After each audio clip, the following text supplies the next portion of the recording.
दा मा कारनाव हाबदों बे बिथांमोननिसो बेखौ जों नुनो हायो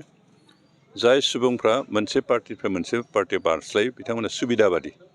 सेल्फिश आरो सुबिदाबादि मानसियासो मोनसे पार्टिनिफ्राय गुबुन पार्टियाव बारस्लायो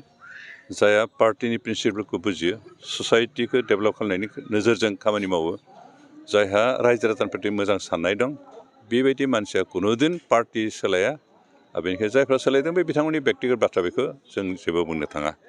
दा BPF-निफ्रायबो गोबां बारस्लायगासिनो दं बिथांमोनखौ मा बुंगोन दिनै BPF-निफ्रायबो बारस्लायगासिनो दं दा जों बेखौ बुंनो नामा जे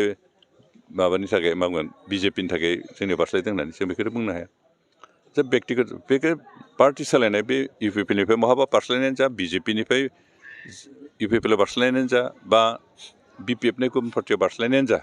जायफोर बारस्लायो बिथांमोना सुबिदा बायदि जे जेरावहाय सुबिदा मोनगोन बेयाव थाङो जेराव सुबिदा मोनगोन होननानै आसा खालामदों बेबायदि थांदों हयथ' गोबांखौ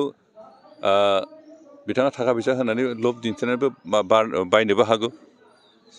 बेबायदियावबो थांनाय गोबां मानसि दं बेनिखायनो जायफ्रा बारस्लायो आसलथे बिथांमोना सुबिदा बादि अपरचुनिटि सेल्फिश मानसिफ्रासो जायफ्रा ससाइटिनि सिन्था खालामो देशनि सिन्था खालामो रायजो राजानि खोथा सिन्था खालामो बेबायदि मोनसे बारस्लाया बेनिखायनो बेबायदि बारस्लायग्रा मानसिखौ बिथा खालामनानै पार्टिया थांनानै थानो हाया